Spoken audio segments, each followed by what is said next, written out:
అందరికీ నమస్కారం. అయ్యప్ప స్వామి భక్తులు ముఖ్యంగా మన దక్షిణాది రాష్ట్రాల నుండి ఈ సమయంలో పెద్ద ఎత్తున మాల ధరించి పవిత్ర దీక్ష చేపట్టి శబరిమల వెళ్లి ఆ స్వామి వారిని దర్శనం చేసుకుంటారు. కిందటి సంవత్సరం కేంద్ర మంత్రిగా నేను బాధ్యతలు స్వీకరించిన తర్వాత విమానంలో ప్రయాణం చేసే అయ్యప్ప స్వామి భక్తుల సమస్యలు నా దృష్టికి వచ్చాయి.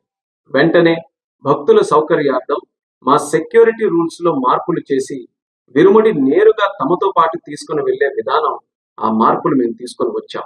ఈ సంవత్సరం కూడా అదే విధంగా అయ్యప్ప స్వామి భక్తులు ప్రయాణం చేసేటప్పుడు వాళ్ళ తాలూకా విరుముడి నేరుగా వాళ్ళతో పాటే ఫ్లైట్ లో తీసుకొని వెళ్లేటటువంటి సౌకర్యం మేము కల్పిస్తున్నాం.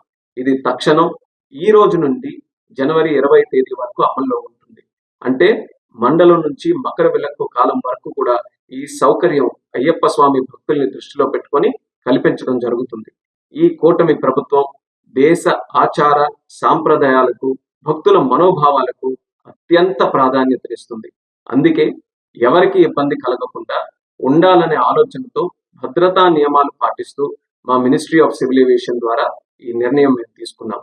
దీన్ని భక్తులందరూ కూడా సద్వినియోగం చేసుకుంటారని, మీ అయ్యప్ప స్వామి దీక్ష విజయవంతంగా జరగాలని, స్వామి తాలూకు ఆశీస్సులు పొంది అందరికీ కూడా మంచి జరగాలని ఈ సందర్భంగా కోరుకుంటున్నాను. నమస్కారం. ఓం స్వామియే శరణమయ్యప్ప.